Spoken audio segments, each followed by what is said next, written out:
مرحبا، كيفكم واهلا وسهلا فيكم بحلقه جديده على قناه هوليوود ريفيوز. بحلقه اليوم رح نعمل مراجعه من غير حرق لفيلمين، الاول هو جولت والثاني قادم من انتاجات نتفليكس الاوروبيه واسمه بلود ريد سكاي.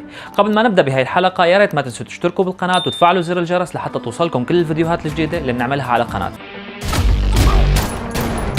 البداية رح تكون مع فيلم جولت، وكمقدمة عندي كلام كتير سيء عن هذا الفيلم، بس بغض النظر عن هذا الشيء رح اتعامل معه كأي فيلم تاني عملت عليه مراجعة بالقناة. صاير في كمية إنتاج هائلة للأفلام اللي عم تدعم قضية الفيمينست، ونحن مو ضد الموضوع أبدا، بس لو حابين تدعموا القضية ادعموها بشكل صحيح، مو تجيبوا أي سيناريو وتحطوه يلا هوب المهم بتكون البطلة بنت وتضرب الرجال بالمناطق الحساسة. وللأسف هذا الكلام اللي ذكرته حاليا هو ملخص صغير لفيلم جولت. هذا الفيلم من بطولة كيت بيكنسل، وهو عبارة عن مزيج سطحي بين فيلم ذا هالك وبين فيلم كرانك. اما قصة الفيلم بتحكي عن امرأة عندها صعوبة بالسيطرة على غضبها، ولما بتغضب بتصير عنيفة بشكل كتير كبير، وللسيطرة على هذا الشيء بتستخدم سترة كهربائية تصعقها كل ما فاتت بهاي الحالة وكل ما حست انها رح تخرج عن السيطرة. You know what? I think I am exactly that stupid.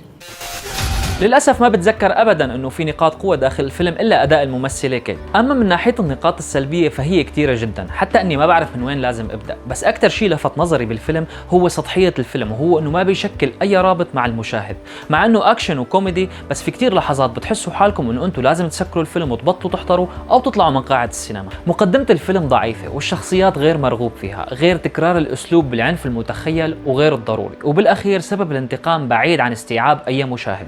العنف التخيلي أو غير الضروري المقصود به هو استخدام المشاهد اللي بتعرض سيناريوهات أكشن مستقبلية، وهي المشاهد كانت مشتت كتير كبير للمشاهدين وما أعطت أي إضافة للفيلم.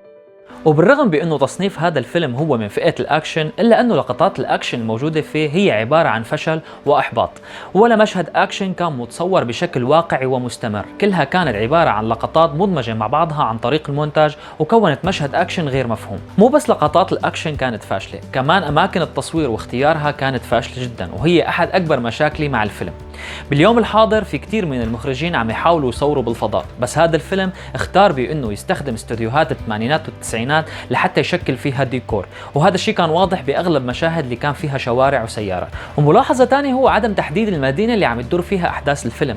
بأحد اللقطات منشوف مدينة لندن ونهر التايمز واضح بالصورة، وبعدها منشوف مدينة ثانية كأنها أمريكية. آخر نقطة هي الحبكة والسيناريو، إنك تبقى جايب مرض نفسي وتعمل منه شخصية خارقة مركناها، والفكرة مو كتير سيئة، بس السيء والكارثي هو دافع هاي الشخصية وتركيبها وربطها مع الحبكة، بالإضافة للنهاية اللي بتستخف بذكاء المشاهدين. بهذا القسم من الحلقة رح أتجنب إني أعطي تقييمي لهذا الفيلم، بس فيني أقول شغلة واحدة بس، إنه أنا نادم إني حضرت هذا الفيلم، وبترجاكم لو إنه لسه ما حضرتوا هذا الفيلم تكتفوا بهاي المراجعة لحتى تحذفوا هذا الفيلم من قائمة أفلام الأكشن اللي حابين تحضروها. حاليا خلونا ننتقل لنحكي عن الفيلم الثاني اللي حضرته هذا الأسبوع، واللي هو بلود ريد سكاي.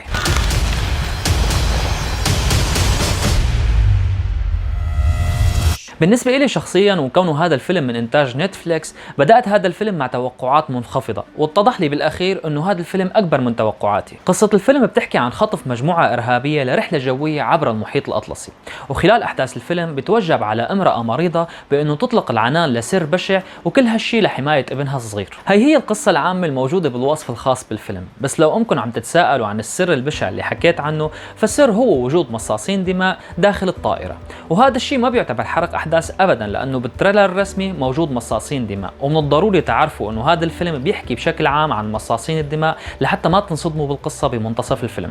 حتى اقرب لكم الصوره اكثر وتتشجعوا انه تحضروا الفيلم، فنمط الفيلم قريب من الفيلم الكوري ترين تو بوسان، بس بدال القطار طياره وبدال الزومبي مصاصين دماء. بالنسبة لي حضرت الفيلم وما كنت بعرف شو عم أحضر ولا شو راح يكون مضمون القصة، وتوقعت يكون فيلم رعب وأكشن كونه فيه بالقصة خطف طيارة، وبنص الفيلم اتفاجأت بعنصر ما كان عندي علم فيه، وهو وجود مصاصين الدماء.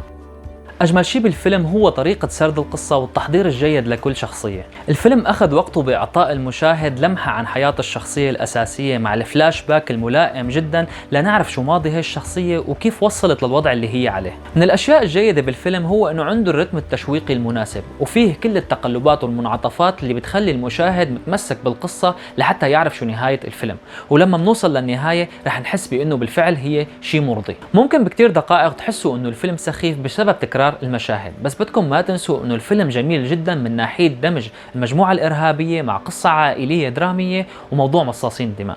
لما نقول خطف طيارة أو فيلم، هذا الشيء بيعني انه لازم يكون في مسلمين بالموضوع. للأسف هذا الموضوع دائما عم يتكرر بأفلام هوليوود، وين في مشاكل، وين في إرهاب، مفروض يكون في اسم المسلمين بالموضوع والصورة النمطية المأخوذة عنهم. وأكيد هي الصورة النمطية صارت شيء مزعج كتير، وخصوصا المشاهدين العرب. هذا الفيلم حاول تصحيح هي الفكرة عن طريق توضيح الجانب السيء من المسلمين والجانب الجيد من المسلمين.